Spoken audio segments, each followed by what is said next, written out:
by step we chase the dream. Hear the echoes as we scream. Hear the roar, the nation's call. Red and white, we stand tall. Melihat perkembangan timnas Indonesia, jelas kita sebagai fans sangat merasa bangga. Namun bagi lawan, apa yang terjadi dengan Indonesia sekarang bisa dibilang adalah ancaman nyata. Dan salah satu tim yang kayaknya paling merasa terusik adalah Cina, di mana mereka terus-terusan mencari cara agar bisa menjatuhkan tim Garuda. Cina juga merasa was-was dengan kejutan demi kejutan yang akan diberikan oleh pasukan Garuda. Karena jika melihat sebelumnya, PSSI ini terus menambah pemain-pemain baru hanya dalam hitungan hari saja. Dan banyak yang kaget dengan Indonesia yang cari pemain keturunan kayak tinggal tunjuk saja. Selain itu, melihat Bahrain terintimidasi oleh atmosfer neraka GBK membuat mereka semakin panik. Karena kemungkinan besar jumlah penonton versus Cina akan semakin bertambah. Mengingat rasa kepercayaan diri dari fans semakin terangkat usai laga versus Bahrain kemarin.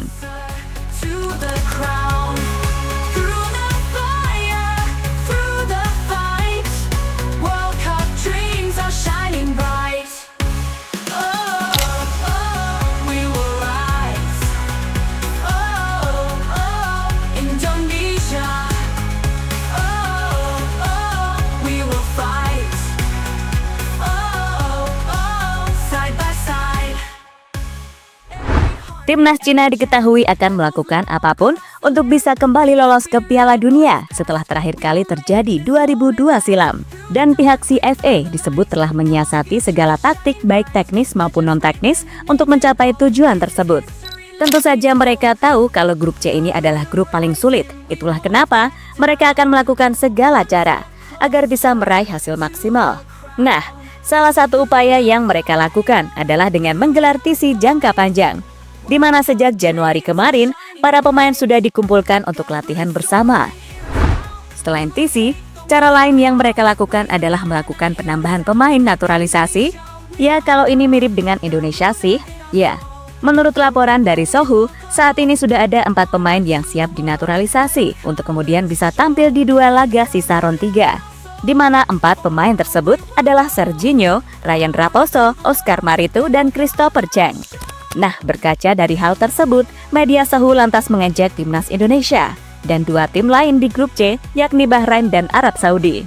Di mana Sohu mengatakan 3 dari 2 tim tersebut akan angkat koper dari kualifikasi Piala Dunia 2026 zona Asia.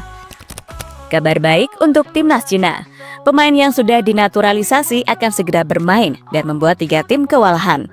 Dengan bergabungnya 4 pemain naturalisasi, jelas menjadi kabar buruk untuk Arab Saudi dan timnas Indonesia. Dengan diperkuat 4 pemain naturalisasi, sudah saatnya timnas Indonesia dan Arab Saudi angkat koper, tulis media tersebut. Tapi, yang ada justru Cina yang mengalami banyak kemunduran deh. Dan hal itu bisa kita lihat dalam 2 match di bulan Maret 2025. Cina harus pulang dengan tangan kosong usai kalah dari Arab Saudi dan juga Australia. Bahkan Cina kini terperangkap di dasar klasmen, lalu disusul oleh Bahrain yang sama-sama mengoleksi 6 poin.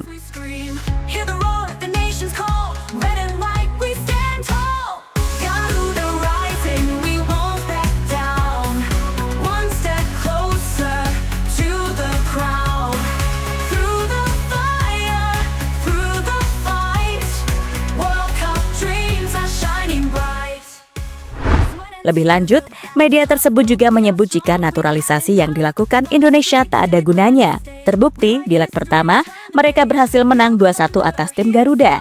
Dan masuknya oleh Romani di lini serang dianggap gak akan memberi pengaruh apa-apa. Ya, diketahui, media tersebut mengatakan itu usai melihat statistik oleh bersama FC Utrecht. Tentu saja, kabar itu seketika viral dan pasti sampai ke telinga Ole. Nah, Ole sendiri diketahui cukup santai dan menanggapi hal itu adalah normal di sepak bola. Lagi pula, ia juga tak terlalu paham peta kekuatan sepak bola Asia. Namun jika ditelisik lebih dalam, sebenarnya Cina di level elit Asia juga bukan apa-apa bila dibanding tim-tim seperti Jepang, Korea, Australia, ataupun Iran.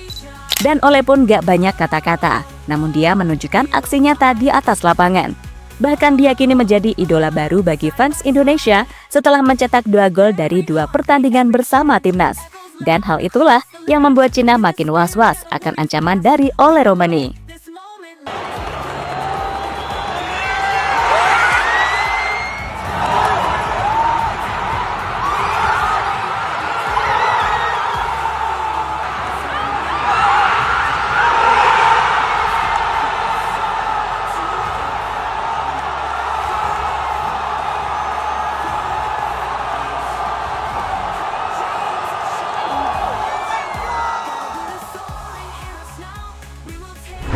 J. Indonesia siapkan kejutan besar untuk Cina. Hasil positif yang didapatkan ketika mengalahkan Bahrain di GBK akan membuat para pemain timnas makin percaya diri. Bahkan El Capitano, J. Itzes, mempertegas dan meminta kepada Cina buat ngurusin timnya sendiri yang sedang carut-marut. Dan jika Cina masih saja terus mencari gara-gara, bukan tak mungkin Indonesia akan menunjukkan sebuah kejutan besar yang belum terbayangkan oleh mereka. Terlebih, sebagaimana dilansir dari media 163.com, Cina disebut merasa jengkel lantaran merasa nggak dianggap. Hal itu lantaran tim-tim unggulan di grup C lebih banyak berpendapat soal kekuatan timnas Indonesia yang meskipun rankingnya paling bontot. Tapi dari sisi kedalaman skuad, tim Garuda banyak diisi oleh pemain yang mayoritas main di Eropa. Itulah kenapa Cina berupaya untuk sebisa mungkin membuat lawan yang dihadapi merasakan tekanan sebelum bertanding, terutama ya soal Indonesia.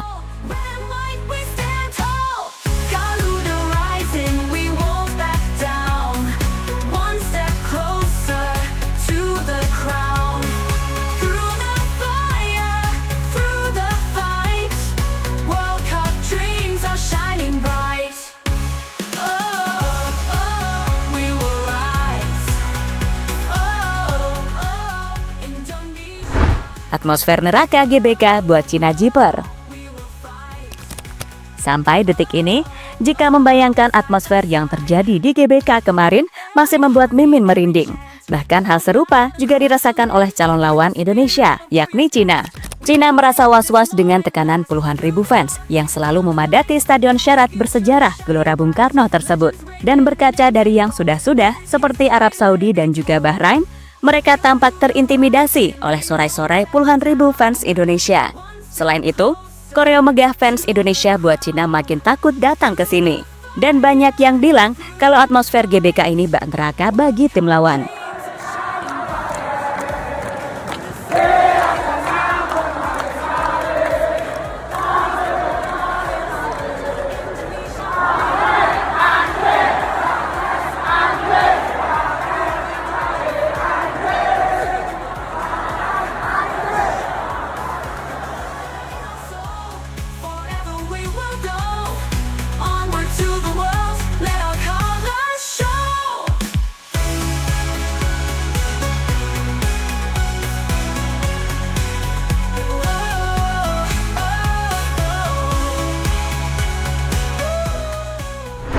Alex Pastor, kartu as Timnas Indonesia. Dua penampilan debut pelatih anyar Timnas Indonesia, Patrick Kluivert, justru tak menarik bagi para pakar. Sosok asisten Alex Pastor justru menjadi sorotan para pakar. Satu di antaranya para pakar sepak bola Belanda, Wouter Bouwman. Wouter Bouwman bahkan menyebut Patrick Kluivert bukanlah pelatih Timnas Indonesia sebenarnya. Sosok Alex Pastor justru jadi kartu as Marcelino dan kawan-kawan. Bisakah kita diam-diam sepakat bahwa Pastor adalah pelatih tim nasional Indonesia? Saya tahu, PSSI tidak mengatakannya, tetapi itulah kenyataannya. Terang Wouter Bouwman dalam acara Football Prats yang tayang di ESPN NL. Hal tersebut juga ditanggapi oleh mantan bek Belanda Kees Luiks. Kalau tanpa mengurangi rasa hormat, dia menyebut kalau Alex Pastor lebih cocok jadi pelatih kepala Timnas Indonesia. Kluivert punya pengalaman melatih, tetapi tidak konsisten. Saya tidak bermaksud tidak menghormatinya, tetapi saya tidak melihatnya sebagai pelatih kepala profesional dan lebih sebagai asisten. Ia seorang pemimpin tanpa kekuatan nyata, sedangkan Pastor dan Lanzat adalah orang-orang yang melakukan pelatihan yang sebenarnya, ungkap Kees Luiks.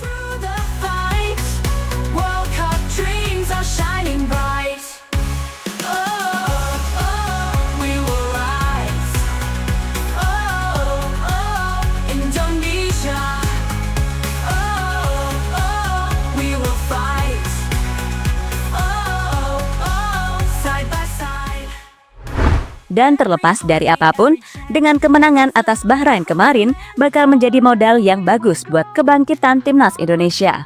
Dan bulan Juni nanti, PSSI sudah menyiapkan kejutan besar, termasuk menambah pemain sayap yang cukup menjanjikan. Daya dobrak yang bisa mensupport oleh Romani sebagai striker house goal bersama Indonesia.